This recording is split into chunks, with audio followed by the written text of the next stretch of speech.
Prime মিনিস্টারের recommendation reject করার মতো তার সাহস ছিল। How can Bangladesh turn its underutilized marine resources into a sustainable export industry?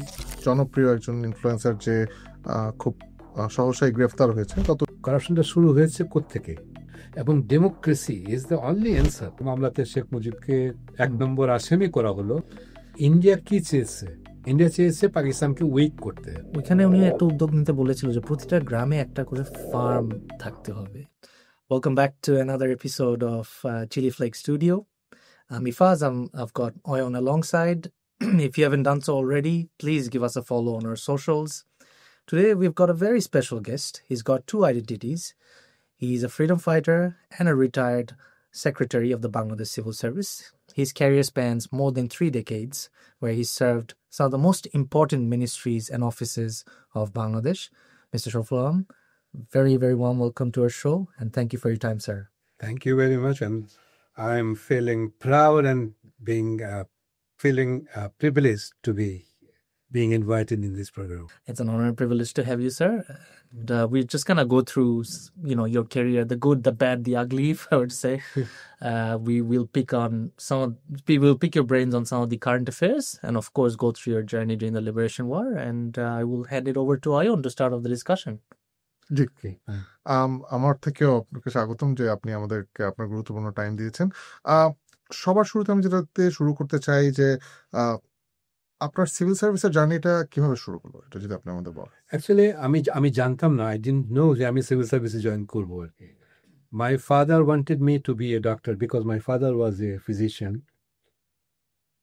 তো I wanted to become a teacher in the ইউনিভার্সিটির টিচার হবো, এরকম একটা প্ল্যান ছিল, কিন্তু কিছুই হয়নি। আমি ব্যুরোক্রেট হয়ে গেছি আর কি। এটা এইভাবে হলাম, এটা আসলে ঠিক প্ল্যান করে ইচ্ছা করে গিয়েছে তা নয় আর কি, এইভাবেই হচ্ছে।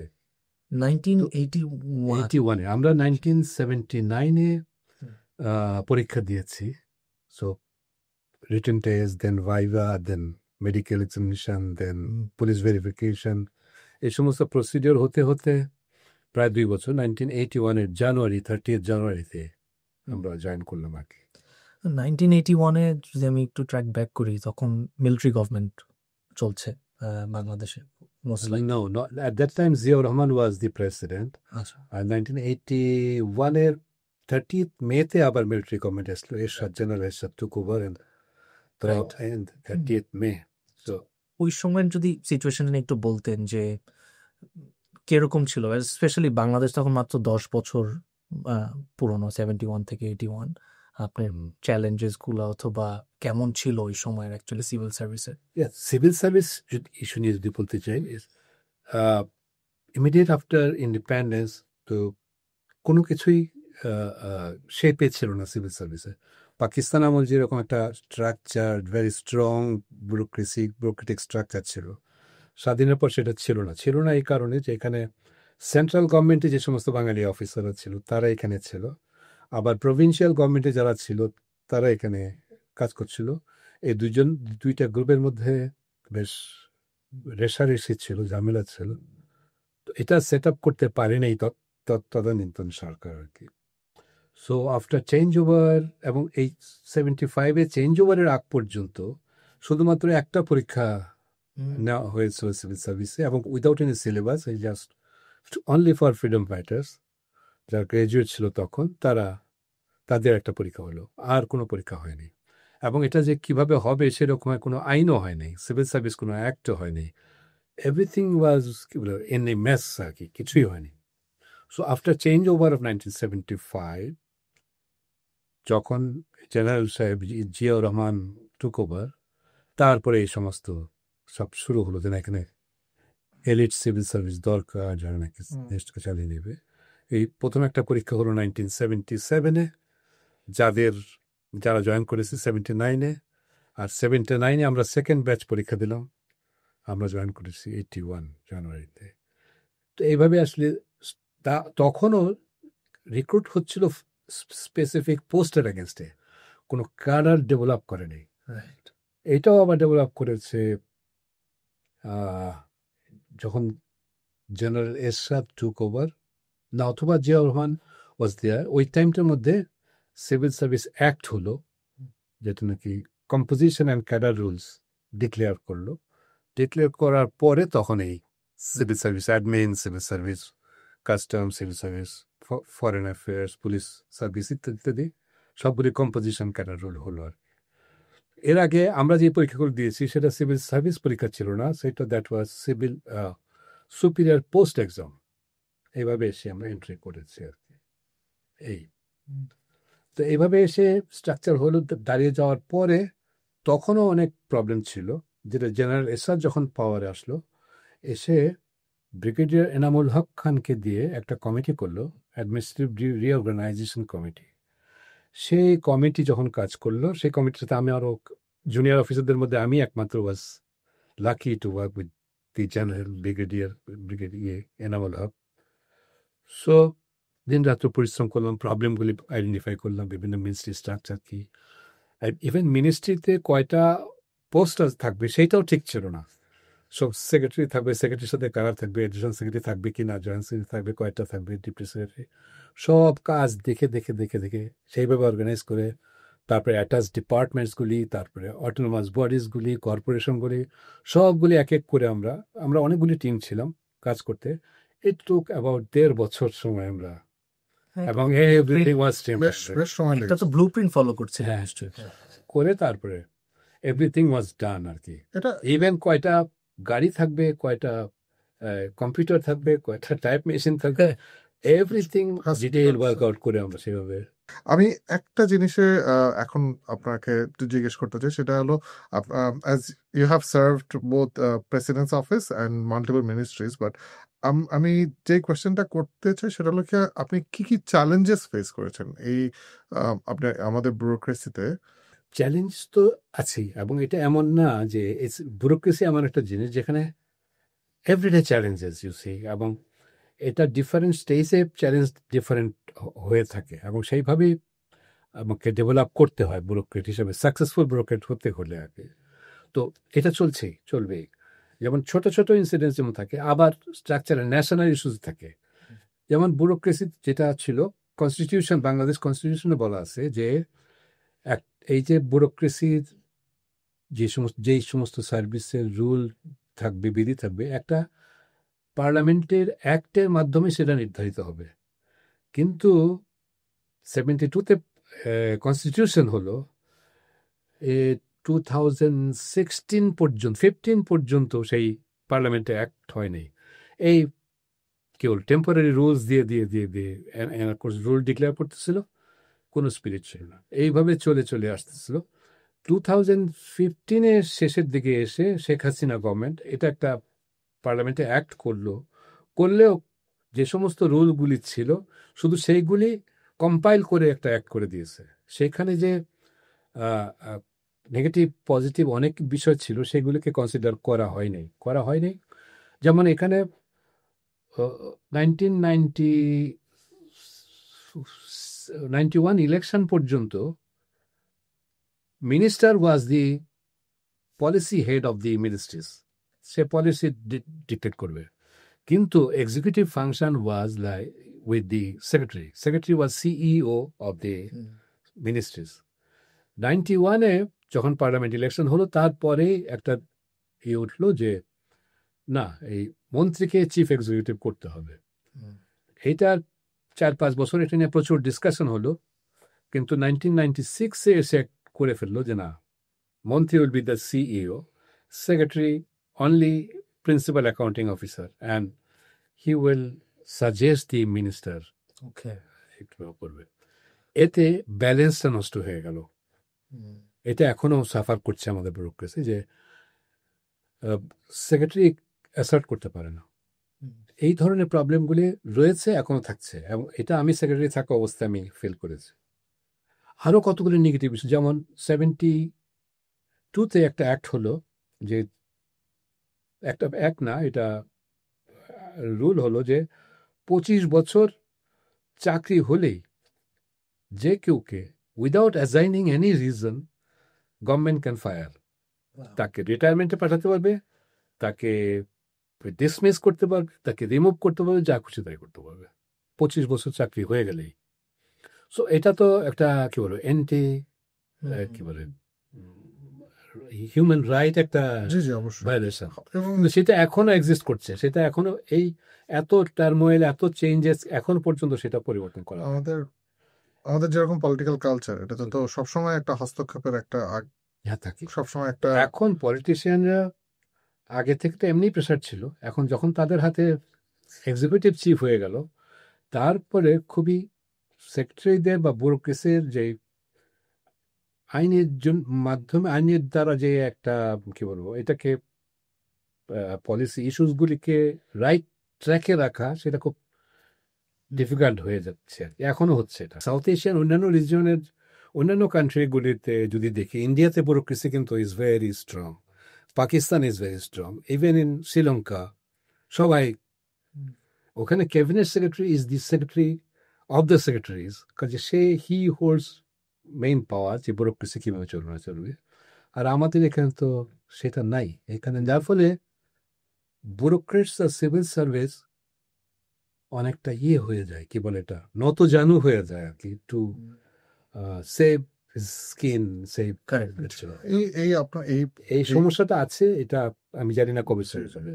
এই টপিকটার উপরেই একটা শর্টলি যদি আপনি বলেন যে আমরা সবসময় বলি যে নির্বাহী বিভাগ থেকে বিচার বিভাগের আলাদা করা, এই যে আমাদের এই পলিটিক্যাল এই গভর্নমেন্টের সাথে এই আমাদের যে অ্যাডমিনিস্ট্রেটিভ এইটার একটা এটারও তো একটা পৃথক করার বিষয় আছে। এটা নিয়ে কিন্তু কেউ কথা এটা হচ্ছে গুড গভর্নেন্সের ইস্যু। জি, গুড গভর্নেন্স দিতে হলে আমাকে যেটা করতে হবে সেটা হচ্ছে যে বিচার বিভাগের সম্পূর্ণ স্বাধীনতা রাখতে হবে।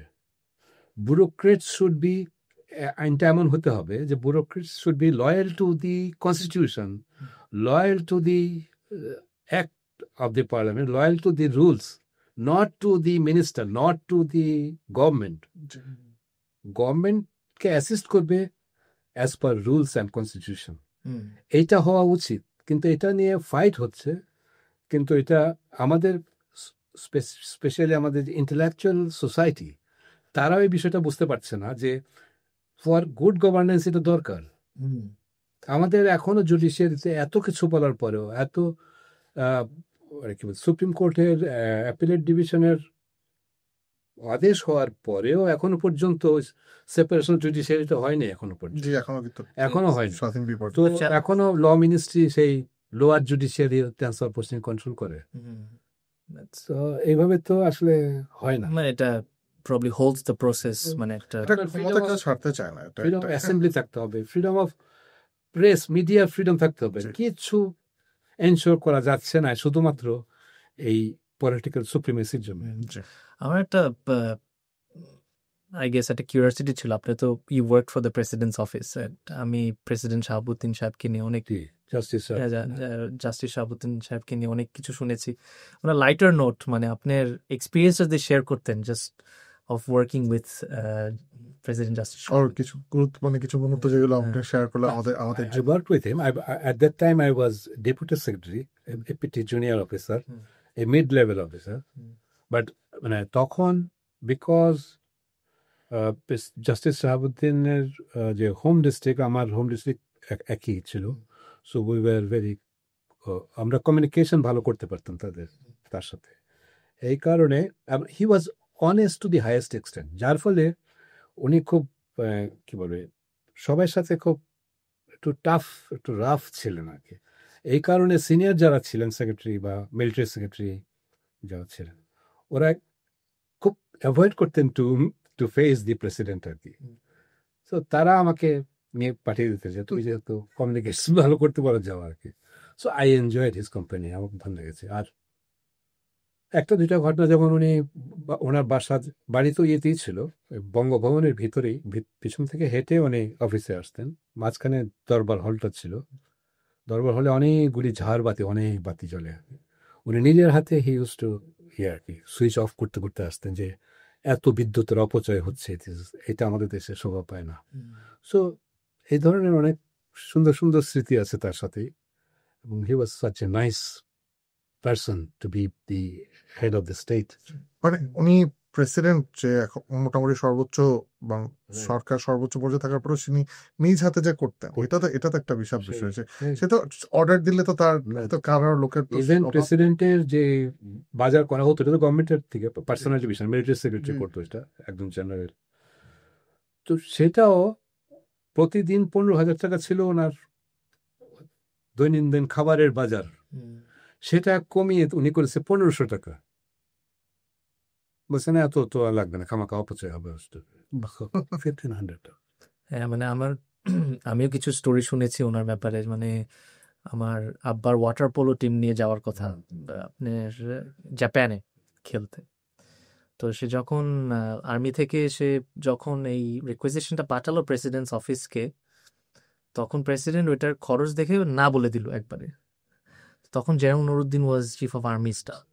তখন আমার আব্বা নুরুদ্দিন সাহেবের সাথে কথা বললেন, বললো স্যার আপনি যদি প্রেসিডেন্ট সাহেবকে একটু বলতে পারেন তাহলে maybe he will change his decision.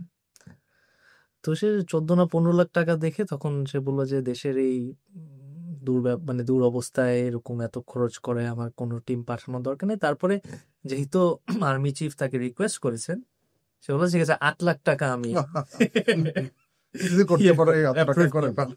এখন ওই সময় জাপান যাওয়া 14-15 লাখ টাকা নিচে হচ্ছিল না আসলে। যাই হোক, somehow it was managed. তবে আমি আরেকটা স্টোরি শুনেছি যে ওনার ওয়াইফ, উনি বলে তখনও কনভেনশনাল ওয়েতে she used to wash her own clothes. মানে so it's a lot of stories I heard. He had the courage. যেমন প্রাইম মিনিস্টারের রিকমেন্ডেশন রিজেক্ট করার মতো তার সাহস ছিল। এটা আমার হাতে ছিল ফাইল। একজন অফিসার, সে ডেপুটি সেক্রেটারি ছিল, আমাদের সিনিয়র, জয়েন্ট সেক্রেটারি প্রমোশন পাবে।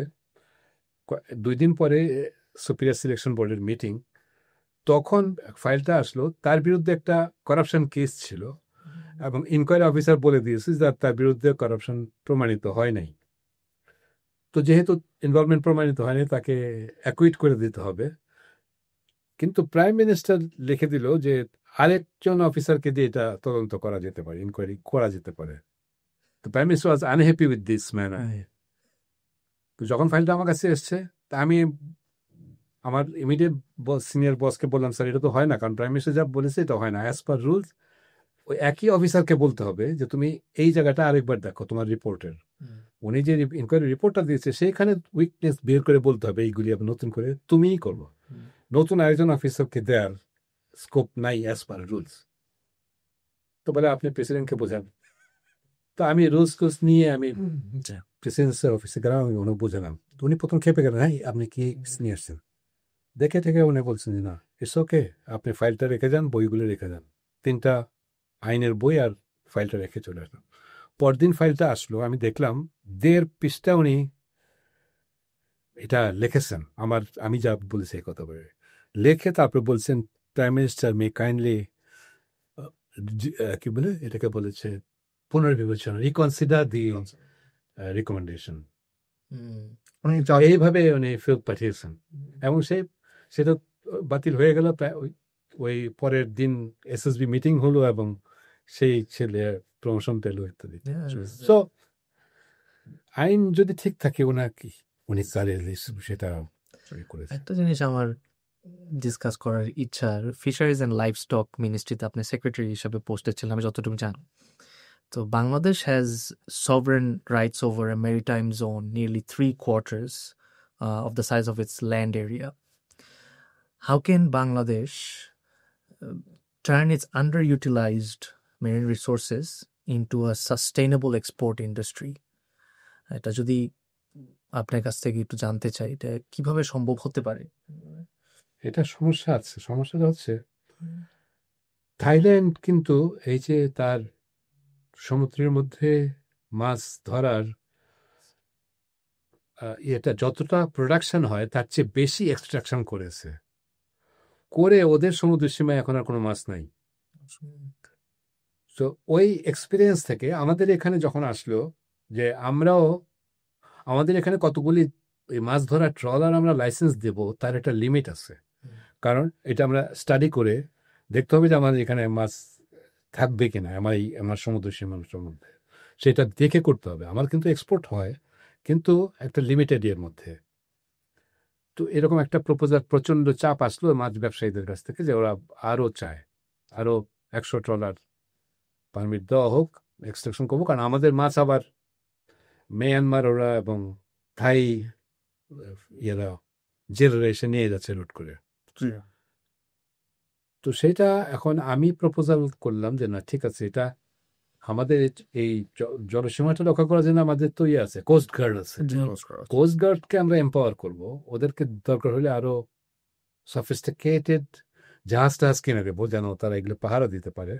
কিন্তু মাছ ধরার ক্ষেত্রে আমাদের একটা স্টাডি করতে হবে যে আমরা নতুন লাইসেন্স ট্রলার দিব কিনা, কারণ স্টাডি করে দেখতে হবে যে আসলে কি পরিমাণ মাছ এখানে আছে এবং কি পরিমাণ আমরা এক্সট্রাক্ট করলে এখানে মাছটা থাকবে, একবার শেষ হয়ে যাবে।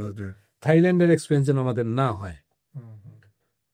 ইভেনচুয়ালি সেটা আমি পারি নাই আর কি, এটা উপরের লেভেলে এমন চাপ ছিল যে ইভেন পরে প্রাইম মিনিস্টার একদম তালিকা করে দিয়েছে, অমুককে 2টা, অমুককে 1টা, তাদেরকে এই ট্রলার দিতে হবে।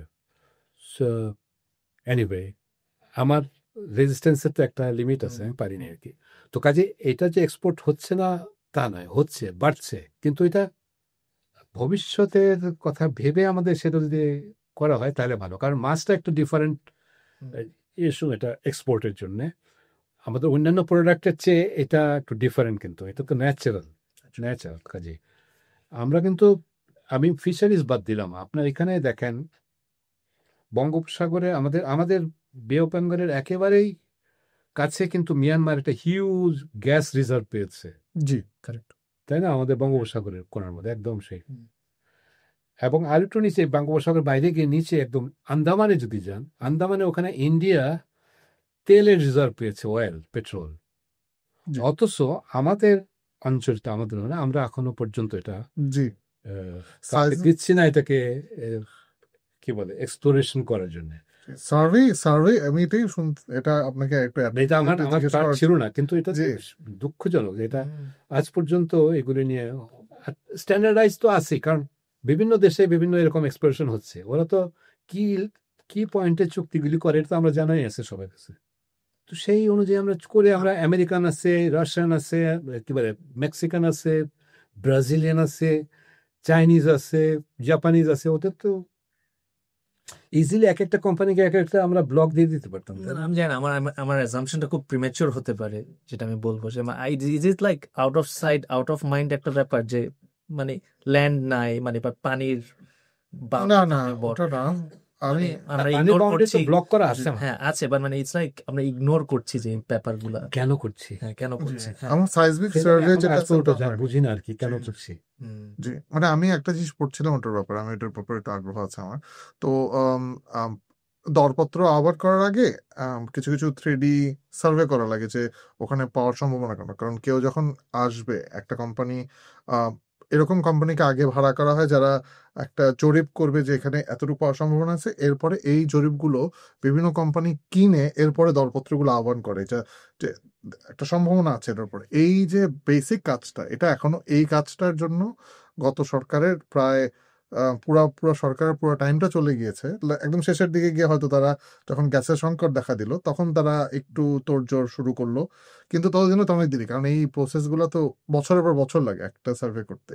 সো এনিওয়ে জি অবশ্যই। আমরা একটু এখন টপিকটা পরিবর্তন করে কারেন্ট ইস্যুর দিকে একটু যাব। যেহেতু আপনি কালচারাল অ্যাফেয়ার মিনিস্ট্রিতে ছিলেন একটা দীর্ঘ সময়, প্রশ্নটা আমাদের একজন সোশ্যাল মিডিয়া ইনফ্লুয়েন্সার, খুব পরিচিত একজন জনপ্রিয় একজন ইনফ্লুয়েন্সার, যে খুব সহসাই গ্রেফতার হয়েছে গত সপ্তাহের কথা। এটা নিয়ে খুব চাঞ্চল্য সৃষ্টি হয়েছে পক্ষে বিপক্ষে। তো যেটা দেখা গেল সেটা, সে ক্যামেরার সামনে তার এক ধরনের রূপ, তার ক্যামেরার পিছে এসে কিছু কিছু অপরাধ কর্মকাণ্ডে জড়িয়ে পড়েছে, যেটাতে সে আপনি যেহেতু কালচারাল মিনিস্ট্রি পার্টি ছিলেন, তো আপনি কি মনে করেন যে এই আমাদের ব্যুরোক্রেসি এইগুলো নিয়ন্ত্রণ করার প্রয়োজন আছে, যেটাতে আমাদের এই অপরাধগুলো সংগঠিত না হতে পারে? অপরাধ তো আটকানো সম্ভব না, অপরাধী অপরাধ করবে, কারণ এখন যেটা হচ্ছে যে আমাদের সিস্টেমটা ডেভেলপ করতে হবে যেন অপরাধী ছাড় না পেয়ে যায়, অপরাধী কোনো ফাঁক ফোকর দিয়ে বেরিয়ে না যায়, সেই সিস্টেমটা ইনস্টল করতে হবে।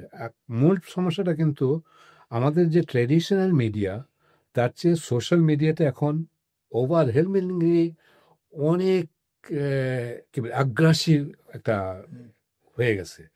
কাজে ওকে এটাকে কন্ট্রোল করা বা এটাকে ডিসিপ্লিনে রাখার মতো মেকানিজম এখনো পর্যন্ত পলিসি মেকার্সরা কিন্তু এখনো রেডি করতে পারেনি। এখন বিভিন্ন রকমের আইন কানুন করে দেখেছে এটা মানুষের হিউম্যান রাইট ভায়োলেট করে, তারপরে আবার এটাকে বাদ দিতে হচ্ছে, আবার আর এটা করছে। কাজে সে যে অপরাধটা করেছে বা অপরাধ তার বিরুদ্ধে অভিযোগ আছে সেটার বিচার আলাদা, এবং সোশ্যাল মিডিয়াকে সে ব্যবহার করছে সেটার বিবেচনা আলাদা। এইভাবে দেখলে আমার মনে হয় যে ব্যাপারটা, আর এটা আসলে এখনো আমরা আমাদের সিস্টেম, আমাদের গভর্নেন্স ইয়েগুলো, ইনস্ট্রুমেন্টগুলো এখনো এই সোশ্যাল মিডিয়াকে স্ট্রিমলাইন করার এখনো কোনো সিস্টেম দাঁড় করাতে পারে নাই। এটা আমাদের ব্যর্থতা। বিগত সরকার 2018 সালে ডিজিটাল নিরাপত্তা আইন, যেটা এটা খুবই কন্ট্রোভার্সিয়াল আইন, যেটা দিয়ে আপনি বলতে পারেন যে এই পুরো প্ল্যাটফর্মটাকে নিয়ন্ত্রণ করার চেষ্টা করেছিল, যেটা অনেক ক্ষেত্রে মানুষের উপর, কিছু মানুষের উপর অত্যাচার নেমে আসে, কিছু মানুষ যেরকম আমাদের যারা কথা বললাম তাদের জন্য হয়তো সুবিধার বিষয় হয়েছে। তো আমরা এখন যেহেতু একটা পরিবর্তনের মধ্যে দিয়ে যাচ্ছি, আপনি কি ধরনের পরিবর্তন মনে করেন যেটা ফ্রিডম অফ স্পিচকেও অবশ্যই এটাকে প্রমোট করবে, অ্যাট দ্য সেম টাইম আমাদেরকে রেসপন্সিবলও করবে, যদি বলতে চান? সেটা তো আসলে এখনো তো কাজ হচ্ছে, এটার উপরে এখন কাজ হচ্ছে। আসলে এমন কোনো ফর্মুলা এখনো পাওয়া যায়নি, এমন কোনো একটা কনক্লুশনে পৌঁছা যায়নি যা দিয়ে বলা যাবে যে এখন আমরা এটাকে একটা স্ট্রিমলাইন করতে। আসলে বাংলাদেশ কেন, এখন even in United states, even in Europe কোথাও কিন্তু এটাকে ঠিক স্ট্রিমলাইন করতে পারেনি এখনো পর্যন্ত। এখনো তবে হ্যাঁ, যে সমস্ত উন্নত দেশের জুডিশিয়ারি অনেক স্বাধীনতা ভোগ করে, অনেক স্বাধীনভাবে তারা সিদ্ধান্ত নিতে পারে, তারা অনেক কন্ট্রোলে রাখতে পারে। আমাদের জুডিশিয়ারি যেহেতু কন্ট্রোলড বাই দি গভর্নমেন্ট, কাজেই এগুলি বায়াস হয়, সিদ্ধান্তগুলি আসলে নিরপেক্ষ হয় না আর কি। এইটা sad part of the chapter. Sometimes we feel যে we also sort of misuse the freedom. এটা তো থাকি। বাট যদি আপনি যেটা বললেন যে এটাকে যদি একটা সুন্দর ম্যাট্রিক্সের আন্ডারে আসা যায়, এখনো হয়নি, ফরওয়ার্ড থিঙ্কিং হয়। আরেকটা জিনিস অনেকটা ওপেন সিক্রেট, যেটা বলা যায় মানে corruption and inefficiency often plague the service delivery at grassroots. আমরা কিরকম স্ট্রাকচারাল রিফর্ম করতে পারি to sort of manage that or minimize that, so that the people get the service whenever they deem it necessary? So, we need to go through the history of corruption. করাপশনটা শুরু হয়েছে কোত্থেকে? এটা সেই যখন রাজা বাদশাহদের যখন জমানা ছিল, সেই ওই সময়, তখন কেউ দেখা করতে গেলে কিছু একটা নিয়ে যেতে হতো, একটা ভেটের মতো নিয়ে যেতে হতো। এটা ওই কিং থেকে শুরু করে একদম নিচের লেভেল পর্যন্ত, যে তহসিলদার গ্রামে তার সাথে দেখা করতে গেল, যে জমির কাজ নিয়ে যাবে, তাকেও 2টা মূলা বা 4টা আলু নিয়ে তার সাথে দেখা দিতে হতো। এইভাবে ট্রেডিশনালি দুর্নীতিটা আসলে যারা নিচ্ছে, করাপশন যারা করছে, তাদের চেয়ে যারা দিচ্ছে, ওইটা থেকে শুরু সূত্রপাত। করাপশনের হিস্ট্রিতে বলে যে গিভার্সরাই এটা শুরু করেছে আরেকজনকে বঞ্চিত করার জন্য, to get preference over. জি, সেইভাবে এটা বেড়ে এসছে।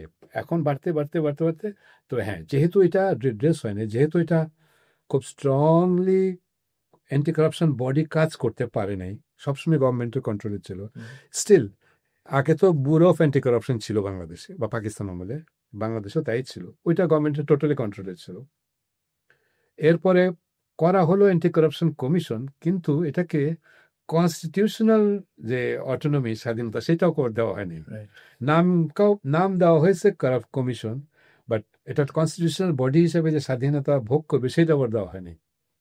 তো যার ফলে এক সাইডে যেমন আমার সিস্টেমের ডেভেলপমেন্ট দরকার, এটাকে যেমন করাপশনের স্কোপগুলি বন্ধ করা যায় সেই রকম সিস্টেম ডেভেলপ করা দরকার। এটা করাপশনগুলি মোস্টলি বিজনেস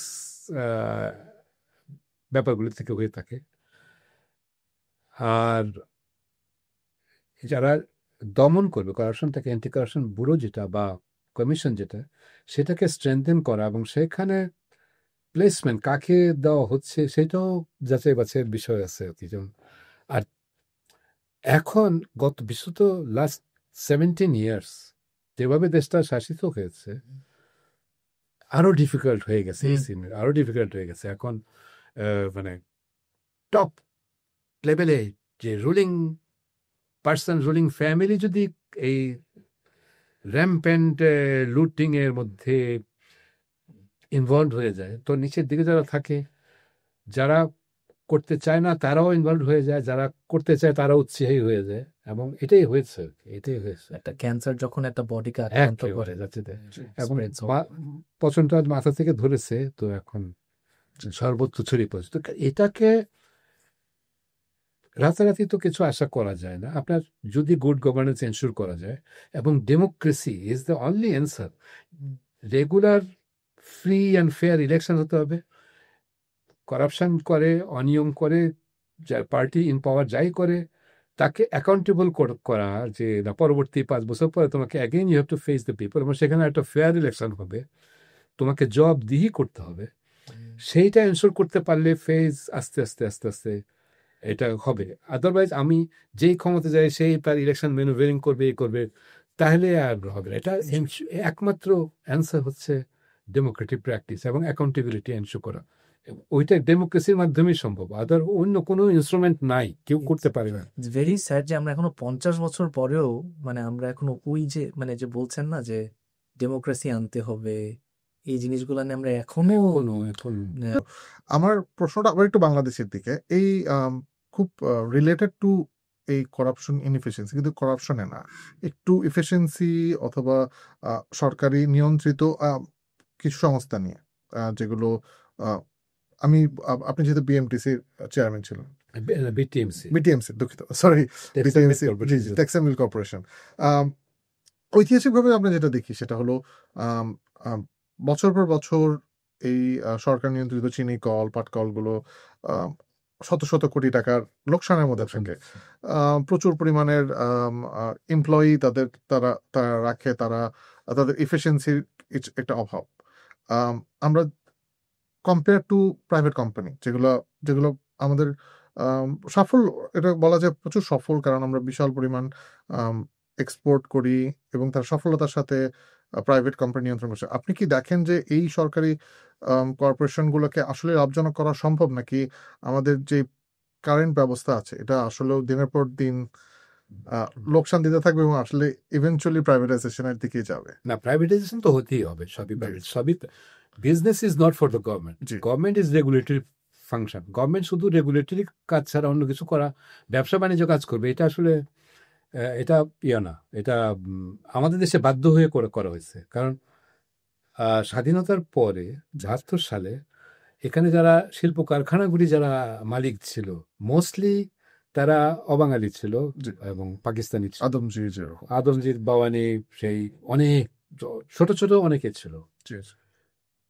তো এই সরষের তেল বানায়, তো সেটাও ওরাই ছিল, মানে এমন ছোট ছোট কারখানা ওরা ছিল। এরা সব অ্যাবান্ডন করে যখন চলে গেল, এইগুলি চালাতে তো হবে, এগুলি একদম, এখানে তো অনেক শ্রমিক ছিল, অনেক এমপ্লয়ি ছিল, অনেক লোকজন কাজ করতো, তো ইকোনমিটাকে স্টার্ট করতে হবে। তো তখন যেহেতু এটা একটা প্রবলেমের এক সাইড, আরেক সাইড হচ্ছে যে 71-এ ওয়েস্টার্ন ব্লক আমাদের সাপোর্ট করে নাই, মানে বিশেষত আমেরিকা আমাদের লিবারেশন ওয়ারে সাপোর্ট করেনি। আমাদের সাপোর্ট করেছে কে? রাশিয়া, সোভিয়েত ইউনিয়ন, তখন দিতেন সোভিয়েত ইউনিয়ন। তো কাজে এক ধরনের একটা চিন্তা চেতনা একটা ছিল যে সমাজতান্ত্রিক, হ্যাঁ, ওইদিকে সমাজতান্ত্রিক একটা কিছু করলে বোধহয় আমাদের মুক্তি হবে। এই দুইটার কারণে, একটা হচ্ছে এইগুলি চালানোর লোক নাই, সেকেন্ডলি হচ্ছে যে সমাজতান্ত্রিক চিন্তাধারা, এই মিশ্রণে এই সর্বনাশটা হয়ে গেছে আর কি। এগুলি তখনই যদি বাঙালি এন্টারপ্রেনারদের কাছে বিক্রি করে দেওয়া হতো, যে যারা নিতে চান নিয়ে যাও, এবং দাম দিতে না পারে, একবারে দিতে না পারলে 20 বছরে 25 বছরে দাম দেবো। Right. তো শুরুটা যদি ওভাবে হতো তাহলে এই সর্বনাশটা হতো না। জি। এটা কি, আমি তো যেহেতু টেক্সটাইল মিল কর্পোরেশন চেয়ারম্যান ছিলাম, আমি যখন ওখানে গেছি, গিয়ে দেখি আমার সবগুলি মিল বন্ধ, একটা মিলও চলে না, এবং Wow. অনেকগুলি মিল বিক্রি হয়ে গেছে, আগেই বিক্রি করে দেওয়া হয়েছে, আর যে কয়টা রয়েছে এই কয়টাও বন্ধ। এবং এখানে ওই কি বলবো, এদের যে বেতন টেতন দেওয়ার টাকা পয়সা নেই আর কি, এমন একটা অবস্থা ছিল। তো আমি গিয়ে 18টা মিল চালু করলাম এভাবে যে না ঠিক আছে, এটা আমরা চালাবো না, প্রাইভেট লোকদের ডেকে আনলাম যারা নাকি সুতা টুতা বানায়, বা বললাম যে তুমি এই চালাবা, আমার এই স্টাফ দিয়ে তুমি বেতন দিবা, এবং আমাকে কিছু সার্ভিস চার্জ দিবা কর্পোরেশনকে। এইভাবে করে করে করে করেছি, করে 18টা মিল চালু করেছিলাম। আর ওইভাবে এখনো পর্যন্ত ওইটাই চলছে, কিছু কিছু বিক্রি আরও হচ্ছে, কারণ এগুলো রেখে তো আর হবে না, জি জি, প্রচুর লোকসানই প্রচুর লোকসান হচ্ছে। আর কারণ আমি যখনই ম্যানেজ করতে যাব, আমার তো প্রক্রিউটমেন্ট থেকে শুরু হবে চুরি, তাই না? আমি তো ছোট একটা নাট বোর্ডস কিনবো, আমি একটু কি বলবো স্ক্রু কিনবো, আমি যন্ত্রপাতি কিনবো, সে র মেটেরিয়াল কিনবো, সব জায়গায় চুরি শুরু হবে। এটা তো যে চালায়, যে চেয়ারম্যান, যে জেনারেল ম্যানেজার, সে তো সবকিছু করে না, তারপর না ডিভিশন অফ লেবার করে তো সবাইকে ভাগ করে দেওয়া হয়, তুমি এই কাজটা করো তুমি, তো সেখান থেকে এটা চুরি শুরু। তারপরে হলো ওভার টাইম, কেউ কাজ না করেও 2 ঘন্টা ওভার টাইম, আর দেখা গেল মাসের পর মাস 2 ঘন্টা করে ওভার টাইম নিচ্ছে। তো ওভার টাইম যাওয়া মানে কতগুলি টাকা, ডবল ডবল টাকা দিতে হয়। এমনি নর্মাল টাইমে কাজ করলে 1 ঘন্টায় যা টাকা, ওভার টাইম করলে তার দ্বিগুণ টাকা দিতে হয়।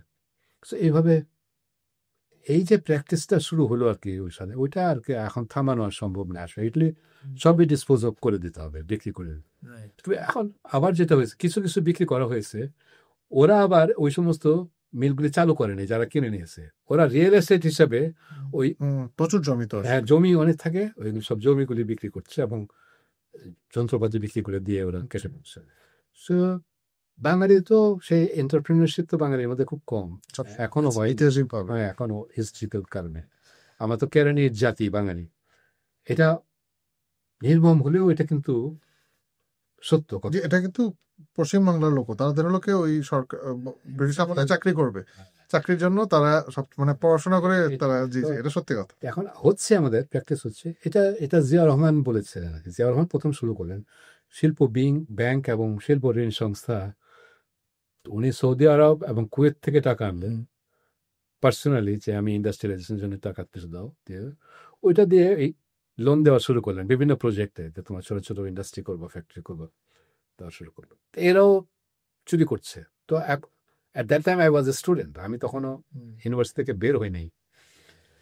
তো আমাদের সুযোগ হয়েছিল জিয়া রহমানের সাথে কথা বলার।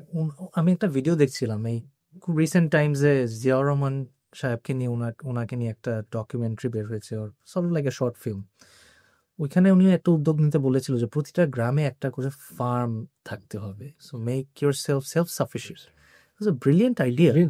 হ্যাঁ মানে unfortunately we couldn't follow up on that. মানে তাহলে বাংলাদেশ সেলফ সাফিসিয়েন্ট মডেলে খাল কাটার জিনিসটা তখন যে করেছে অনেক জি জি, দূরদর্শিতা, অনেক দূরদর্শিতা, জি জি, এটা তো অবশ্যই মানে আমার মনে আছে যে এখন যেটা ফরেন সার্ভিস একাডেমি, যে রমনা পার্কের পাশে যে বিল্ডিংটা, তখন কোনো ভবন বলতো এটা, মুজিবের সময় ওখানে থাকতেন, ওনার অফিস ছিল।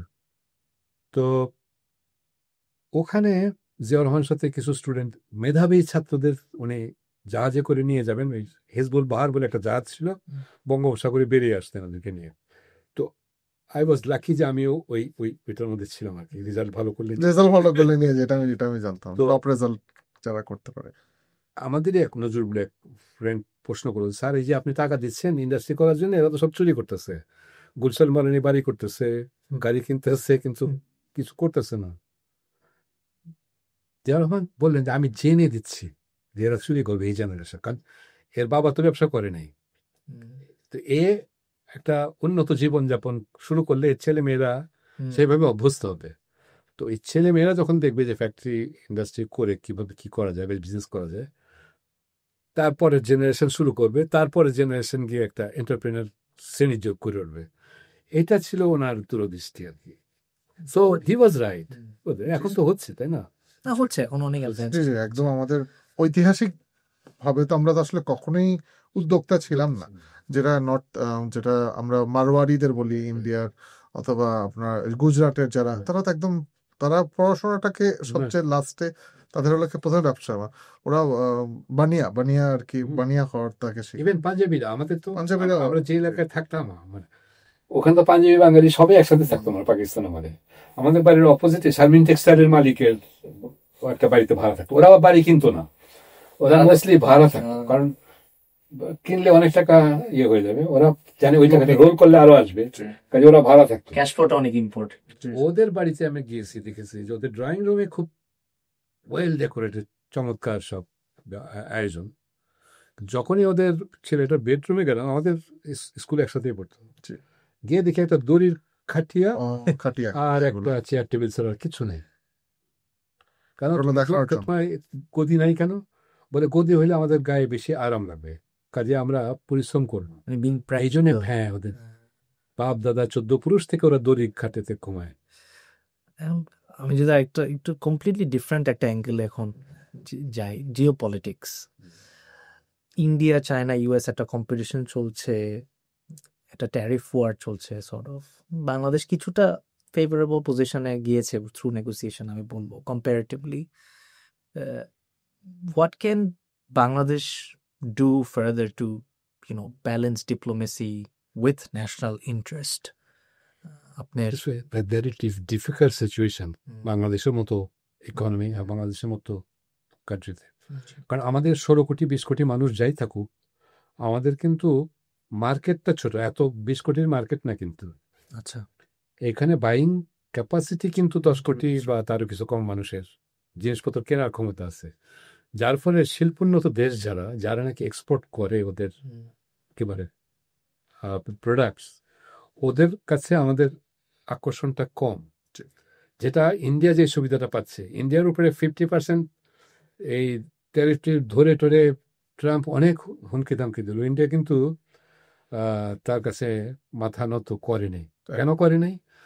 তার 120 কোটি 125 কোটি মানুষের মার্কেট, তার মধ্যে কমপক্ষে 100 কোটি লোক বাইং ক্যাপাসিটি আছে। এইটা ইন্ডাস্ট্রিয়ালিস্ট কান্ট্রিগুলির জন্য একটা লোভনীয় বাজার হচ্ছে ইন্ডিয়া।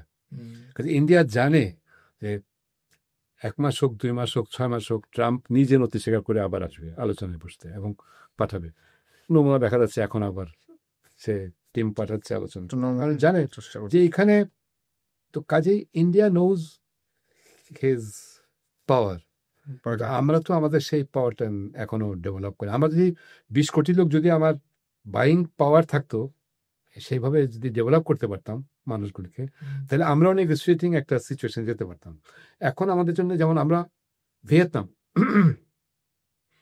ভিয়েতনামে কিন্তু প্রোডাক্ট অনেকগুলো, আমেরিকাতে ওরা $150 বিলিয়ন এক্সপোর্ট করে, $150 বিলিয়ন পার ইয়ার আমেরিকাতে এক্সপোর্ট করে, খালি আমেরিকাতে। তো এবং শুধু আমাদের মতো পোশাক না, ইলেকট্রনিক্স, জুতা, যত রকমের, ইভেন এই যে চিপস, কি বলে কম্পিউটার চিপস, নানান কিছু ওরা এক্সপোর্ট করে, সস্তা তৈরি করছে। তো যার ফলে আমরা থেকে তো ওইভাবে করতে পারি না এখনো পর্যন্ত। আমরা যেটা মধ্যে শুধুমাত্র কাপড় ছাড়া, আর ইদানিং কিছু জুতা বা কিছু কিছু মোবাইল টোবাইল এগুলো টুকটাক। যেমন আমি যখন ফিশারিজ, আমার এক্সপিরিয়েন্সের আলোকে বলছি, আমি যখন ফিশারিজ সেক্রেটারি ছিলাম, আমি ভিয়েতনাম গেলাম, ওখানে দেখলাম ওরা ফিলেট এক্সপোর্ট করে, মানে কি বলে ফিশ ফিলেট, মাছের ফিলেট তৈরি করছে, এবং ওরা তেলাপিয়া মাছ, পাঙ্গাস মাছেরও ফিলেট তৈরি করে এক্সপোর্ট করতেছে। অথচ আমাদের তো সবচেয়ে চিপ খাবার কিন্তু বাংলাদেশে এখনো এই তেলাপিয়া এবং পাঙ্গাস, যেটা চাষের আর কি। পাঙ্গাসের কথা শুনে একটু খিদা লাগে, ফেভারিট ফিশ আমার। ওরা বাসা বলে। তো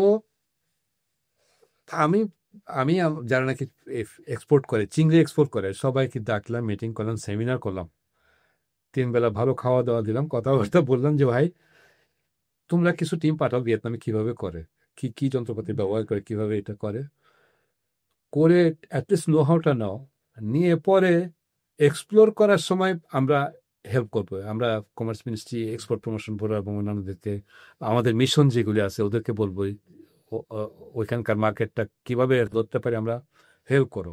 তার আগে আমার নো হাউটা দরকার এখানে, তো এটা তোমরা একটু করো। আমি পারি না এদেরকে আগ্রহী করে তুলতে, একটা নতুন একটা কেস জি। থ্রু পারি নাই। আপনি কি মনে হয়েছে কোনো সময় যে আপনি একটা আইডিয়া আসছে, আপনি এটাকে চাচ্ছেন ইমপ্লিমেন্ট করতে, but people are so sort of stuck in one place যে চিন্তা করতে পারছে না, এটার বাইরে Risk-টা বক্সের নিতে ভিতরে চাচ্ছে। আটকে গিয়েছে? এই যে আপনি ময়মনসিংহে ত্রিশাল বলে একটা জায়গা আছে, ত্রিশাল ওই সময় ভালো ডেভেলপ ওই সময় এত মাছ চাষ হচ্ছে ওখানে, এই তেলাপিয়া এবং পাঙ্গাস এত হচ্ছে, চিন্তা করা যায় না। সারা দেশে ছড়িয়ে পড়তেছে, ওখান থেকে যাচ্ছে মাছ টাছ, এবং সবচেয়ে সস্তায় বিক্রি হচ্ছে, সস্তায় বিক্রি হচ্ছে, এবং গরিব লোকরা ওই দইতেই খায় এখন। কারণ বড় লোকরা যে পাঙ্গাস খায় সেটাও ওখানে হয় না, ওইটা নদীর থেকে আসে। নদীর থেকে আসে। এটা আমাদের এখানে এমনকি যদি আমরা ওটা অস্ট্রেলিয়াও আনতে চাই, এটা কিন্তু খালি কিছু কমপ্লায়েন্স মেনটেন করে আমাকে তো তৈরি করতে হবে। এটাই। হ্যাঁ, জি। যেমন এখান থেকে কাঁটাগুলি সরিয়ে এমনভাবে কাটিং করে বের করতে হবে, এবং সেটাকে প্রিজার্ভ করা এবং প্যাকিং করা, এবং এখানে মার্কেটটা খুঁজে বের করা। খুব সিম্পল। আমরা অনেক আলোচনা করেছি আমাদের যারা চিংড়ি এক্সপোর্ট করে এদের কাছে, এবং যাই হোক এটার আরো অন্যান্য অনেক হিস্ট্রি আছে। কিন্তু আমার কথা হচ্ছে যে আগ্রহী করতে পারি নাই, যেটা এটা একটা ভালো প্রোডাক্ট হইতে পারে। ফিলেট আর কি, যেমন ফিশ ফিলে যে মাছ, এটা এক্সপোর্ট করে। এবং ওয়েস্টার্ন ইয়েতে তো প্রচুর চলে, মানে এই মাছ তো প্রচুর খায়। কারণ এক ধরনের সচেতনতা এসছে মানুষের মধ্যে, যে এই যে কি বলে, এই যে রেড মিটের চেয়ে এই ফিশটা বোধহয় better for health, human health, এই ধরনের একটা কনসিয়াসনেস এসেছে। কাজে এটা তো একটা সুযোগ আমার প্রোডাক্টটা ঢুকে ফেলে। তাই না? এখন আমরা শিল্পে কিন্তু আমরা পাকিস্তানের থেকে অনেক এগিয়ে গেছি, যেটা অবাস্তব একসময় কল্পনা করা হতো। আমার মনে হয় এরকম এই ফিশারিজ অথবা এইসব এক্সপোর্টে হয়তো সরকার থেকে যদি কেউ ভিশনারি লিডার আসে, যে সেটা একটা কেউ এটা করতে হবে, আর কিছু হইতে হয়। জি। যেমন আমাদের যে পোলট্রি তো লোকালি হচ্ছিল, কিন্তু বড় আকারে, মানে মাস ইন্ডাস্ট্রিয়াল আকারে, যেমন কাজী পোলট্রি, আফতাব পোলট্রি যেভাবে হচ্ছে, এত বড়টা তো আগে ছিল না। আগে সব ছোট ছোট পোলট্রি ছিল। তো এটা থাইল্যান্ড থেকে একটা ব্যবসায়ী টিম আসলো, ওরা এই পোলট্রি ফার্ম করলো। নামটা ভুলে গেলাম এই মুহূর্তে, মনে করতে পারছি। সিপি, জি। এসে হিউজ বড় বড় সব প্রজেক্ট করে, এবং তারা ওখানে প্রোডাকশন করে ওখান থেকে এক্সপোর্ট করছিল পোলট্রি, এবং লোকাল মার্কেটে ওরা দিচ্ছিল। এবং লোকাল মার্কেটে ছোট ছোট কিছু দোকানও সারা দেশে ছড়িয়ে দিচ্ছিল, যে ওখানে নাকি ওই যে ফ্রাই করে বিক্রি করার জন্য। সিপি চিকেন, হ্যাঁ, সিপি চিকেন, ভেরি পপুলার। ওরাই start করেছে। ওদের দেখা দেখি আমাদের কাজী পোলট্রি, এই আফতাব পোলট্রি ফিশারিজ, এরা আমাদের কাজ শুরু করে, যাক ডেভেলপ করেছে আমাদের, কিন্তু ওদেরটা দেখে করেছে। আমাদের আর কি কেউ রিস্কটা নিবে না। কেউ একজনকে দেখে যদি ও কাজ করে, তাহলে কিন্তু বাংলাদেশের সবাই, বাংলাদেশে অবশ্য এখানে একটা মজার ঘটনা হলো, এখানে মনে করেন কেউ যদি একটা মুদির দোকান খুলে, যদি মানে গ্রোসারি শপ খুলে লাভ, মানে তার প্রফিট হলো, সবাই কিন্তু পুরা ওই বাংলাদেশি কমিউনিটি এই গ্রোসারি শপই খুলবে। এখানে যেটা অন্য একটা জিনিস যে খুলে যে কম্পিট করা যায়, সেটা চিন্তা করে এটা একটা আমাদের সাইকোলজি। এখানে অস্ট্রেলিয়াতে যদি আমি চিন্তা করি, আপনি যদি একটা ছোট্ট একটা ফলের দোকান খুলেন, অথবা কোনো একটা ছোট্ট একটা গ্রোসারি শপ খুলেন, আপনি দেখবেন যে এসে উলওয়ার্থস এন্ড কোলস এসে কম্পিট করবে আপনার সাথে। You can't do business. মানে ওরা কিন্তু এখানে আপনার লসে বিক্রি করলো, ওরা তো ওভারঅল লস করছে না, but they will not want any competition. এটা আছে, এটা বিজনেসের সিস্টেম। এটা আমরা তবে কালচারাল চেঞ্জের সাথে সাথে কিন্তু ব্যবসার কিছু নতুন নতুন ওপেনিং হয়। যেমন বাংলাদেশে এখন এই যে রেস্টুরেন্ট ব্যবসাটা, ট্যুরিজম, ওই যে রিসোর্ট করা, যেগুলি এগুলি তো মানুষের অভ্যাসের পরিবর্তনের সাথে সাথে ব্যবসাগুলি হচ্ছে। ট্যুরিজম তো মনে হয় একদমই আনপেনিট্রেটেড একটা মার্কেট। প্রচুর ইন্টারনাল এই জায়গায় public sector is failure, total failure. কারণ আমরা কক্সবাজারকে কিছুই করতে পারি। কক্সবাজারে একটা ডেভেলপমেন্ট, লাস্ট গভর্নমেন্ট, শেখ হাসিনার গভর্নমেন্ট একটা করলো, ডেভেলপমেন্ট অথরিটি করে দিল, যে তোমরা এখানে মাস্টার প্ল্যান করো। তো আমি আমার আর কক্সবাজার বেড়াতে গিয়ে ওদের ডেভেলপমেন্ট অথরিটির একজন মেম্বার সাথে দেখা হলো। আমি বললাম যে আপনারা কি মাস্টার প্ল্যান করেছেন? এটা বলে আমরা করছি। কি কাদের কি দিয়ে করছেন? বলে আমরা নিজেরাই কিছু ইঞ্জিনিয়ার দিয়ে। আমি বললাম যে এইভাবে তো হবে না। তো আপনি you need to bring consultants from Sri Lanka, যারা নাকি সফল, ফ্রম থাইল্যান্ড, ফ্রম মালদ্বীপস, ওখান থেকে এই রিজনে যারা নাকি ব্যবসা সফল, ওদের থেকে 3 জন কনসালটেন্ট নেন। পয়সা তো ওয়ার্ল্ড ব্যাংক এডিবি দেওয়ার জন্য বসে থাকবে। আপনি প্রপোজাল পাঠান, দেখবেন কিভাবে ওরা জোগাড় করে দেয়। করে একটা মাস্টার প্ল্যান করেন, এই মাস্টার প্ল্যান করার আগ পর্যন্ত যে একটা টাইম লিমিট 3 বছর বা 5 বছর, এই 5 বছরের মধ্যে এখানে আর কোনো হোটেল হইতে দেবো না, এখানে কোনো ইনফ্রাস্ট্রাকচার হইতে দেবো না, সব বন্ধ থাকবে, কারণ আমার মাস্টার প্ল্যান হবে, তারপরে কাজ শুরু করবো, তাহলে দেখবেন কাজ একটা একটা শেপ নেবে। আপনি বললেন এখন- আউট অফ দ্য বক্স হ্যাঁ। চিন্তা। কক্সবাজারে এমন একটা মেস হয়ে গেছে এখন, ও এটা একটা ওভারঅল কোয়েশ্চেন, এটা কোনো স্পেসিফিক মন্ত্রণালয় নিয়ে না। সেটা হলো, সেটা দেখি সরকার পরিবর্তনের সাথে সাথে এই একটা বিশাল রদবদল, ওই মিনিস্ট্রি এবং অ্যাডমিনিস্ট্রেশনের উপর থেকে নিচ পর্যন্ত ওএসডি করা, এই এই পুরো জিনিসটা তো এই যে প্রশ্নবিদ্ধ করে যে এই যে যারা অ্যাডমিনিস্ট্রেশনের কাজ করে এরাও কি সরকারি লোক? তাহলে এরা তো আর ওই সিভিল সার্ভিস দিয়ে আসলো না, এরা তো বিএনপির লোক, হয়তো আওয়ামী লীগের লোক। এই জিনিসটা এই পরিবর্তনটা কিভাবে আমরা, হয়তো সদিচ্ছা হয়তো সরকার থাকবে না, কিন্তু অ্যাডমিনিস্ট্রেশন থেকে কিছু করা যায় না? এটা পলিটিশিয়ানরাই শুরু করেছে এবং ওরাই শেষ করতেছে, সর্বনাশ করতেছে। এটা আমি বলবো বিএনপি ইজ রেসপন্সিবল, তারা শুরু করেছে এটা। 2001-এ যখন বিএনপি এবং জামাত জোট সরকার ক্ষমতায় আসলো, তারা তখন তাদের এই এই এই একটা নতুন প্রমোশন পলিসি করলো, করে এই লোক বাদ দেওয়া আর কি, স্ক্রিন আউট করা, ও বাদ দিয়ে তার নিজের লোকদেরকে প্রমোট করা এবং অনেককে ক্ষতিগ্রস্ত করা। এটা করতে করতে গিয়ে এমন একটা স্টেজে পৌঁছলো, যখন আওয়ামী লীগ ক্ষমতাটা নিল, ওরা এসে তো এটা 10 গুণ বাড়িয়ে দিল আর কি। যার ফলে ব্যুরোক্রেসি তার কাজ করার চেয়ে দালালি করাতে ব্যস্ত হয়ে গেল, তাই না? সবাই কে কত বেশি আওয়ামী লীগের, এইটা প্রতিযোগিতা শুরু হয়ে গেল। তো এখন দেখা গেছে প্রতিটা ব্যাচে, এখন মনে করেন যে একটা ব্যাচে 100 লোক অ্যাডমিনিস্ট্রেশনে জয়েন করলো, 100 লোকও তো 100 লোক তার সমান কোয়ালিটিড হয় না, তাই না? এটা তো 1, 2, 3, 4, 10 করে এরকম তো একটা মেরিট লিস্ট হয়, তার ভিত্তিতে তো 100 জনকে নেওয়া হয়। দেখা যাচ্ছে প্রতিটা ব্যাচের ওই 1 থেকে 10, 12, 15 পর্যন্ত ওরা প্রমোশন পাচ্ছে না, ওরা ডেপুটি সেক্রেটারি হয়ে গেছে। অবশ্য নিচে 98, 93, 97 ওরা সেক্রেটারি হয়ে যাচ্ছে উপরে। বিকজ এই সমস্ত কারণে এতে যে একটা তো পলিটিক্যাল ইয়ে নষ্ট হচ্ছে, সিস্টেম নষ্ট হচ্ছে, আর একটা হচ্ছে যে কোয়ালিটি সাফার করছে। জি। তো দুই দিক থেকে দেশ ক্ষতিগ্রস্ত হয়েছে। এখন যেটা হয়েছে, এটা চেঞ্জ ওভারের পরে, এই অগাস্ট বিপ্লবের পরে যখন চেঞ্জ আসলো, তখন আমরা সবাই বললাম, আমরা যারা নাকি রিটায়ার করেছি, বললাম যে ভাই এনাফ ইজ এনাফ, অনেক হয়েছে।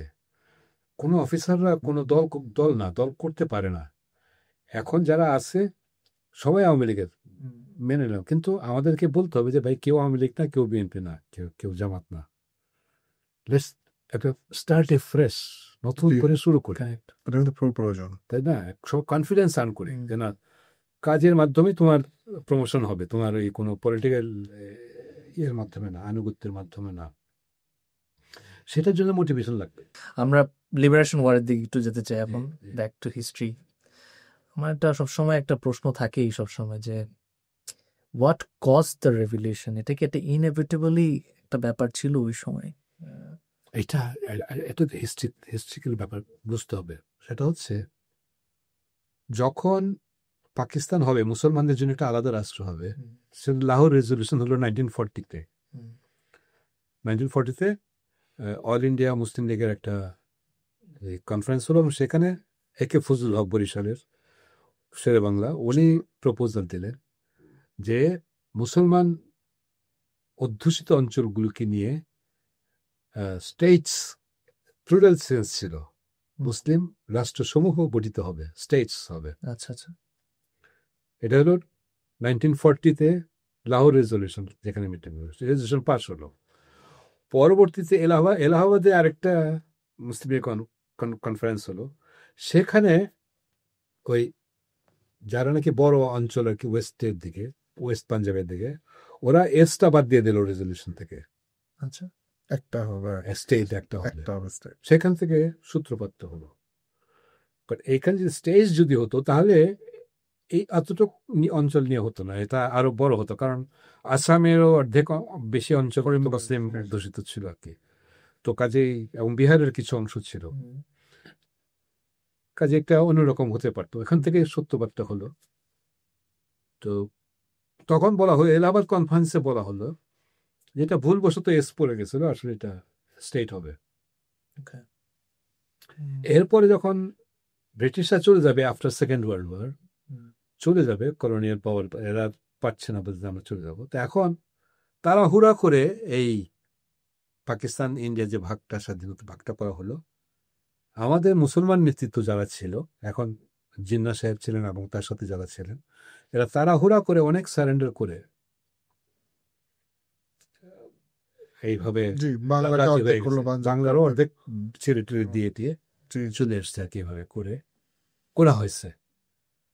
এর থেকে সূত্রপাত হলো। তারপরে যেটা হলো, পাকিস্তান হওয়ার পরে ইন্ডিয়ান সিভিল সার্ভিসে যারা নাকি মুসলমান অফিসার ছিল, মোস্টলি নন বেঙ্গলিজ, তারা বাঙালি ছিল না, ইন্ডিয়ান ছিল, মানে সেই কি বলে পাঞ্জাব বা জি, বাবর বা অন্যান্য অঞ্চলের হোক, এরা সবাই এই পাকিস্তানে চলে আসলো মুসলমানরা চাকরি করার জন্য। তো ওরা মেজরিটি হয়ে গেল। বাঙালি যেহেতু খুব কম ছিল, বাঙালি 2-1-3 জন সিভিল সার্ভিসের কম পিছনে পড়ে গেল। ব্যবসায়ী যারা ইন্ডাস্ট্রিজ ছিল, এরা মোস্টলি সব অবাঙালি ছিল, বাঙালি কেউ ব্যবসায়ী ছিল না। ওরা এদিকে যখন চলে আসলো, ওরাই সব কিছুর মালিক হয়ে গেল। তো এইভাবে তারপরে সেন্ট্রাল গভর্নমেন্টটা ওরাই চালাচ্ছিল, এবং যারা নাকি বাংলায় কথা বলে না। এই যে বাঙালি একটা, আমরা কিন্তু জনসংখ্যার দিক থেকে, পপুলেশন দিক থেকে অনেক বড় ছিলাম, ওদের চেয়ে বেশি ছিলাম। ওরা ছিল 44%, আমরা ছিলাম 56%। তো কাজেই এই যে আমরা পিছনে পড়ে আছি, আমাদেরকে যে তুলে আনতে হবে, সেই জন্য আমাদেরকে যে হেল্প করতে হবে, সেই বোঝাপড়া। হ্যাঁ, ওই বোঝাপড়াটা ওদের ছিল না। ওরা ওভাবেই চালিয়ে যাচ্ছিল আর কি। তো এটা আস্তে আস্তে ডিসপ্যারিটি হয়ে গেল। ওদের অ্যানুয়াল ডেভেলপমেন্ট প্রোগ্রামে দেখা গেল যে ওরা 20 টাকা নিচ্ছে, আমাদের কম দিচ্ছে, বাজেটও আমরা কম পাচ্ছি। সিভিল সার্ভিসে আমরা 5%, 6% আমরা পাচ্ছি, আর 94% ওদের লোক রিক্রুট হচ্ছে। ডিফেন্সে আমাদের 6%, 5% ওরা সব নিচ্ছে। তো আমরা চাকরি কম পাচ্ছি, সেন্ট্রাল গভর্নমেন্ট ওরা বেশি পাচ্ছে। এইভাবে আস্তে আস্তে বঞ্চিত হওয়ার যে একটা মনোভাব বাঙালি মুসলমানদের মধ্যে, আমরা যে মুসলমানরা যে স্পিরিট নিয়ে দেশটা আলাদা করলাম, সেই মুসলমান বাঙালিরাই এখন বুঝতে শুরু করলো যে না, আমরা তো বঞ্চিত হচ্ছে। তো সেটা থেকেই তো এই চেতনাটা আসলো যে না, আমাদের তো নিজেদের। তখন কিন্তু যারা মুসলিম লীগ করে বাঙালি, যারা জামাত করে, বা যারা সবাই বলতো যে না, এখানে ডিসপ্যারিটি হচ্ছে, আমাদের ন্যায্য অংশ দাও। কিন্তু অ্যাসার্ট করার মতো কোনো সিস্টেম ছিল না। 1965 সালে ইন্ডিয়া পাকিস্তান যখন যুদ্ধ হলো, যুদ্ধের সময় দেখা গেল যে আমাদের এখানে আমরা অসহায়, eastern part of the Pakistan, যুদ্ধটা ওই অঞ্চলে হয়েছে, এদিকে হয়নি। ইন্ডিয়া ওয়াজ কাইন্ড, যে এখানে আক্রমণ করেনি, করলে ওরা হয়তো 1-1.5 দিনেই ইস্ট পাকিস্তান দখল করে নিতে পারতো। ওরা এটা করেনি। ওরা অবশ্য দূরদৃষ্টি সম্পন্ন, মানে বুদ্ধি আর আছে বলে করে নাই। তো ওইদিকে যুদ্ধ হলো। যখন যুদ্ধটা শেষ হয়ে গেল, তখন এই বাঙালি পলিটিশিয়ানরা সবাই বসলো যে এইভাবে তো চলতে পারে না, তো আমাদেরকে রক্ষা করার দায়িত্ব তো আমাদেরকে নিতে হবে। আইয়ুব খান জবাব দিল যে না, ইস্ট পাকিস্তান আক্রমণ করলে চায়না ইন্ডিয়াকে আক্রমণ করতো। অনলি শেখ মুজিব অ্যান্ড সোহরাওয়ার্দী দুজন বলল যে চায়না আমার দেশকে রক্ষা করে দেবে, এটা তো হইতে পারে না, আমাকে তো আমার দেশ রক্ষা করতে হবে। যাই হোক, সোহরাওয়ার্দী সাহেব মারা গেলেন। মারা যাওয়াতে মুজিবের জন্য খুব সুবিধা হয়ে গেল। উনি আওয়ামী লীগের থেকে সব উদারপন্থীদের বের করে দিয়ে উনি নিজে একটা আওয়ামী লীগ দাঁড় করেন, 6 পয়েন্ট প্রোগ্রাম দিলেন। 6 পয়েন্টের বিপক্ষে অনেকে বেরিয়ে চলে গেলেন। এই 1966-এ 6 পয়েন্ট দেওয়ার পর থেকে বাঙালিদের মধ্যে একটা চেতনা জাগ্রত হলো অনেক সব, এবং আওয়ামী লীগের উপরে নিপীড়নও হলো অনেক, সব অ্যারেস্ট ফেরেস্ট করে দিয়ে। এরপরে যখন আগরতলা কনস্পিরেসি মামলাটা হলো, মামলাতে শেখ মুজিবকে 1 নম্বর আসামি করা হলো, তখন একটা চেতনা এসে গেল স্টুডেন্ট কমিউনিটির মধ্যে। ঢাকা ইউনিভার্সিটিতে তখন ডাকসু ভিপি ছিলেন তোফায়েল আহমেদ, আর জিএস ছিলেন নাজিম কামরাজ চৌধুরী। সে প্রো আইয়ুব খানের একটা স্টুডেন্ট ফ্রন্ট ছিল, ন্যাশনাল স্টুডেন্ট ফেডারেশন, এনএসএফ। সে এনএসএফ এর প্রতিনিধি জেনারেল সেক্রেটারি ছিল ডাকসুর। কিন্তু এইখানে লোকাল ইস্ট পাকিস্তানে আবার মানে Monayem Khan governor and Sabur Khan telecom minister, দুজনের মধ্যে দলাদলি ছিল। তো এই এনএসএফ 2 ভাগ হয়ে সবুর খানের গ্রুপ এসে গেল এই স্টুডেন্টদের সাথে, মুভমেন্টের সাথে। তখন ছাত্র ইউনিয়ন ছিল 2 ভাগ, একটা ছিল pro Moscow Matia Chowdhury group, আর একটা প্রো পিকিং গ্রুপ, কি বলে মেনন গ্রুপ, আর ছিল আর ইসলামী ছাত্র সংঘ ছিল, ওদেরকে নিয়ে এরা all party student action committee করলো। এবং এরা করলো কি, এমন একটা 11 দফা বানাইলো, সব দলের চাওয়াটা অ্যাকোমোডেট করলো। সেখানে 6 দফা ছিল, স্টুডেন্টদের দাবি দেওয়া ছিল, আবার এই যে আমেরিকার সাথে যে সমস্ত সেন্টো যে সমস্ত চুক্তি টুক্তি ছিল, এগুলো থেকে বিরুদ্ধে কথা ছিল, মানে ওই কমিউনিস্টদের একটু করার জন্য করে আন্দোলন শুরু করলো। এটাই বলতেছিলাম যে ওই টার্মোয়াইলের টাইমে আমরা শুরু করলাম 1969-এ, তখন আন্দোলন শুরু হলো। তখন আমাদের এসএসসি পরীক্ষা দিব আমরা মার্চ মাসে, জানুয়ারি মাসে শুরু হয়ে গেল আর কি। তখন ইস্ট পাকিস্তান স্টুডেন্ট ইউনিয়নের ভাইস প্রেসিডেন্ট ছিল আসাদুজ্জামান, সে গুলি খেয়ে মারা গেল। এই আস্তে আস্তে 24শে জানুয়ারি নবকুমার আসাদ গেট ওটার জন্য আসাদ গেট, জি জি, আমরা সবাই আইয়ুব গেট ছিল না, বিহারি এলাকা ছিল, এটা ছিল আইয়ুব গেট, এটা চেঞ্জ করে হয়ে গেল আসাদ গেট। 24 তারিখে নবকুমার ইনস্টিটিউট, ওই যে নবাবপুরের, ওখানকার ক্লাস 10-এর ছাত্র মতিউর মারা গেল 24 তারিখ। এই আস্তে আস্তে আন্দোলন শুরু হইল। If you could talk us through your journey of joining the Liberation War as a freedom fighter, and sort of how did the March 7 speech, the March 25 crackdown, and later the Declaration of Independence shape the moral and the organization on the ground? মানে কিরকম impact ফেলেছিল ওই সময় পুরো ওই সময়কালটা? আসলে তখনও পর্যন্ত একটা ইন্ডিপেন্ডেন্ট কান্ট্রির জন্য মানুষ প্রস্তুত ছিল না, মেন্টালি ওয়াজ নট প্রিপেয়ার্ড। তো ইলেকশন যখন হয়ে গেল 1970-তে, আইয়ুব খান চলে গেল, মিলিটারি টেক ওভার হলো, ইয়াহিয়া খান পাওয়া নিলেন। উনি এসে বললেন একটা ইলেকশন হবে, ন্যাশনাল ইলেকশন, এবং উনি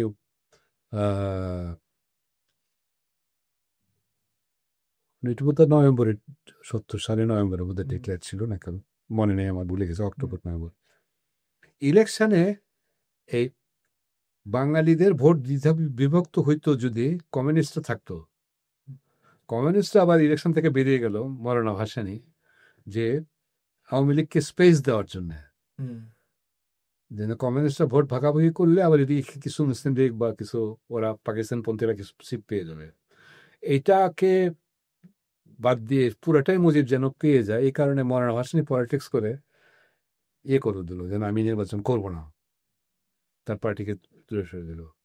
দেয়াতে এক চেটিয়া এখানে ইস্ট পাকিস্তানের সিট ছিল 156টা বোধ হয়, তার মধ্যে 158টা, তার মধ্যে 156টা পেয়ে গেল আমাদের, 1-2টা পায়নি মনে হয় খালি। 300 সিটের পাকিস্তান পার্লামেন্ট, তো কাজে মেজরিটি তো হয়ে গেল, যদিও মুজিব ওইখানে একটা সিটও পায়নি।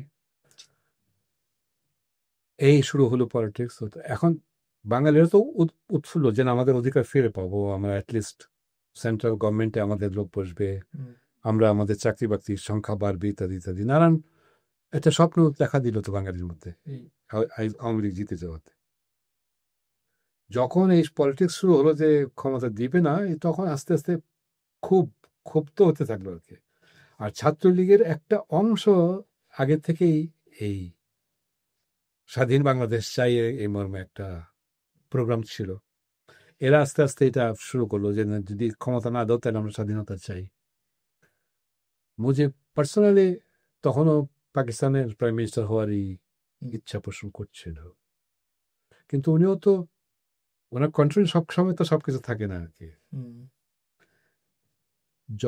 25শে মার্চ বোধহয় পার্লামেন্ট বসার কথা ছিল, এবং প্রথম পার্লামেন্টটা বসবে ঢাকায়, এই শেরেবাংলা যেটা হলো সেখানে তাড়াতাড়ি কমপ্লিট করার জন্য বলা হলো। ওটা না হলে যেটা এখন প্রাইম মিনিস্টার্স অফিস হয়েছে, এটা ছিল পার্লামেন্ট, আচ্ছা, ওইখানে অধিবেশন বসবে। তো পরে তো ওই দিক থেকে ভোটটা বলে দিল যে ওয়েস্ট পাকিস্তান থেকে কেউ এখানে আসলে তার পা ভেঙে গজশীল। তো এইগুলি বলাতে এখন টোটালি সেটারে এখানে আসলো পলিটিক্স করলো, কিন্তু তারা প্ল্যান নিয়ে এসছে যে এখানে ক্ষমতা দিবে না এবং ক্র্যাকডাউন করবে। তো এই যে মার্চ মাসে যত আলোচনা হচ্ছিল, এর মধ্যে মানুষের উত্তপ্ত হচ্ছিল। যখন এই সেশনটা বন্ধ করেছে তখন তো মানুষ ক্ষিপ্ত হয়ে গেছে, এবং ছাত্ররা স্বাধীন বাংলাদেশ চাই বলে একটা মোটামুটি, এটা জগন্নাথ কলেজ থেকে শুরু হয়েছে। জগন্নাথ কলেজে এটা তখন ছিল 1 মার্চ ছিল ছাত্র সংসদ নির্বাচনে, ওই পরিচিতি সভা ছিল ছাত্রদের। সেখানে এখানের ভাষণ শুনলাম আমরা সবাই, যে পার্লামেন্ট স্থগিত হয়ে গেছে অনির্দিষ্টকালের জন্য। এই ক্ষিপ্ত হয়ে গেল, ছিল বলে বাংলাদেশ স্বাধীন করো বলে মিছিল নিয়ে বেরিয়ে গেল। আস্তে আস্তে সারা দেশে ছড়িয়ে পড়লো আর কি আগুন। আর কন্ট্রোলে, এটা পরে মুজিবের কন্ট্রোলেও ছিল না আর কি মানুষের চাওয়াটা আর কি। সো উনি চাইলেও পারতেন না যে না এখন আর এই আন্দোলন তোরা থামিয়ে দে, এটা বলতে পারতেন না আর কি। এমন একটা ফ্লো সারা দেশে উঠে গেল। তো আর কি করা, তো শেষে তো তখন বাঙালি অফিসাররা তো বিভিন্ন মেসেজ দিচ্ছিল যে কি কি হচ্ছে ওদিক থেকে, আনা হচ্ছে রিএনফোর্সমেন্ট, অস্ত্র আনা হচ্ছে, ইত্যাদি ইত্যাদি। তো পলিটিক্যাল ফেলিওর তো ছিল ওই সময়। ওই সময় রাজনীতি, এটা শুধু মুজিবকে বললে দোষ দেওয়া ঠিক হবে না। ওভারঅল পার্টি পলিটিক্স যারা করে সবাই মিলে আসলে দিক নির্দেশনা দিতে পারেনি, ঠিক করতে পারেনি কি করবে, এবং ক্র্যাকডাউন হলে পরে কি করবে এটাও 2-3 জন ছাড়া আর কেউ ভাবতেও পারছিল না আর কি। 25 মার্চ যখন ক্র্যাকডাউন হলো, আমি যে বাসাটায় বসবাস করতাম, আমার বাবার বাড়ি, ওটা প্রক্সিমিটিটা ওই রাজারবাগ পুলিশ লাইনের খুব কাছে ছিল। সো সারা রাত্র আমরা গোলাগুলি এমন শুনেছি, আমাদের বাড়ি এরকম ভূমিকম্পের মতো কাঁপছিল আর কি। সো উই ওয়ার স্ক্যার্ড আর কি, খুব ভয় পেয়ে গেছে। 25 তারিখ রাতে শুরু হলো, 26 তারিখ সারাদিন ঝামেলা, 27 তারিখে বোধ হয় 2 ঘন্টা বা 3 ঘন্টার জন্য কারফিউ রিল্যাক্স করলো।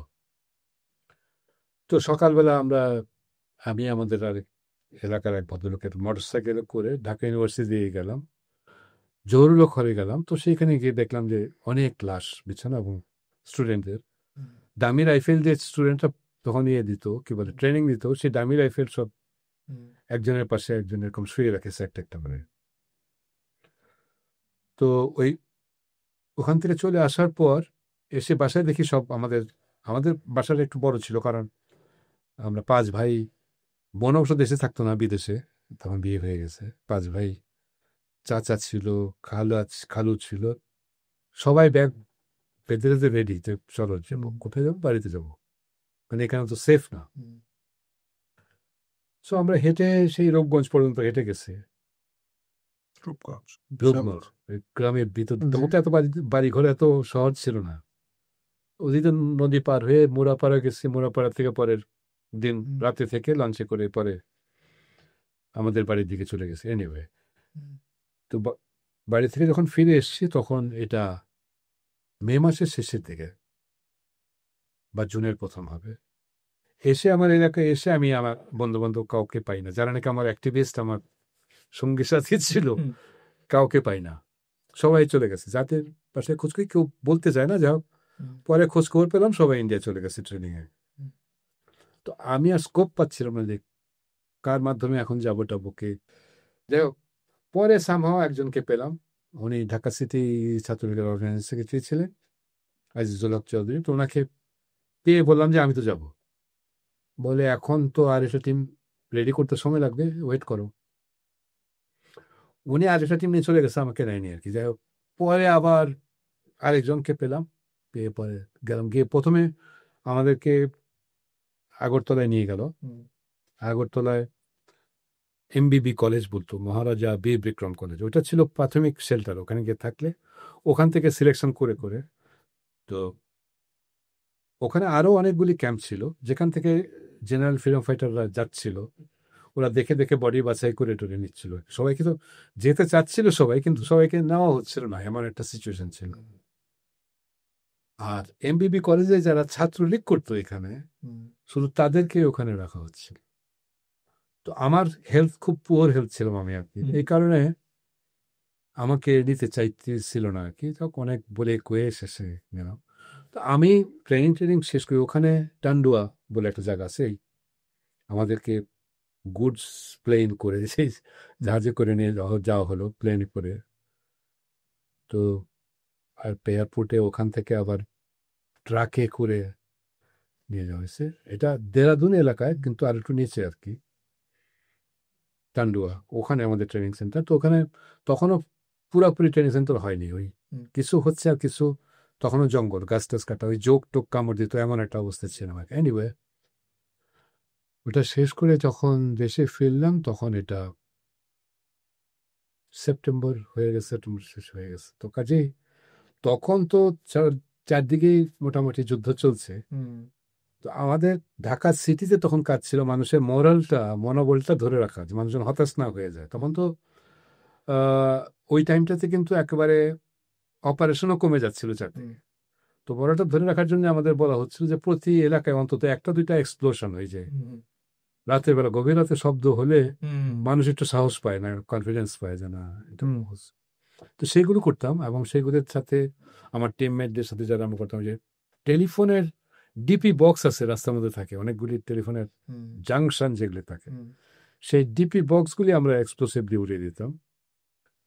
আর হচ্ছে কিছু ট্রান্সফর্মার ছিল এই যে বিদ্যুতের, ওইগুলি ওপেন স্পেস থাকতো। এখন যেরকম এই হাই রাইজ বিল্ডিং টিল্ডিং হচ্ছে, বিল্ডিং এর ভিতরে ট্রান্সফর্মারগুলি বসানো হচ্ছে, তখন তো এরকম ছিল না। তখন তো একটা পাড়ার মধ্যে একটা দুইটা ট্রান্সফর্মার ছিল, রাস্তায় থাকতো।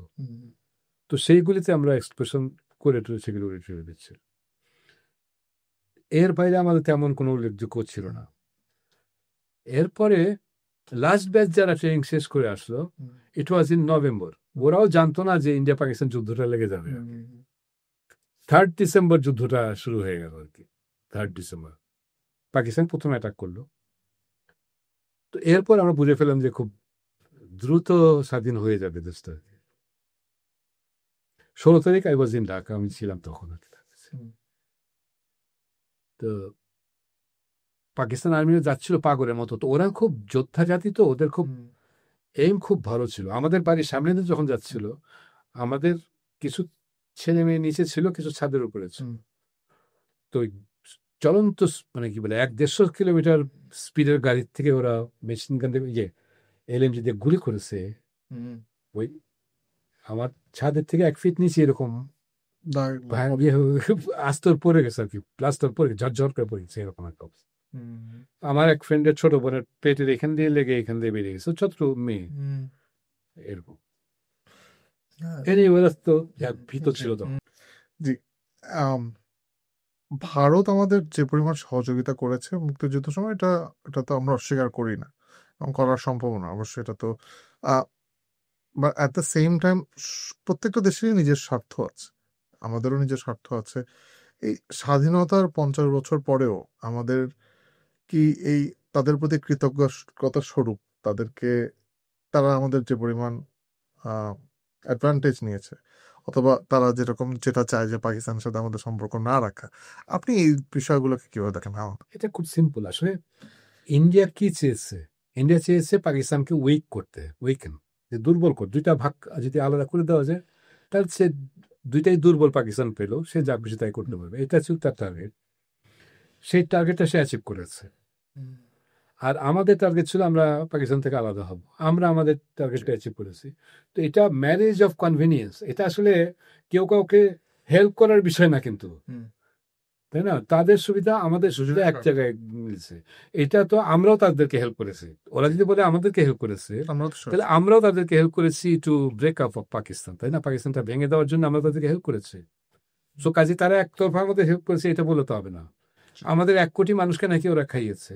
অথচ এখন আমরা আমি চাকরিতে ঢোকার পরে ডকুমেন্ট পেয়েছি যে এই আমেরিকা, USAID এই সমস্ত লোকদের এই চাল ডাল খাবার সহ টাকা, ক্যাশ নগদ টাকা সহ সব আমেরিকা দিয়েছে ইন্ডিয়াকে,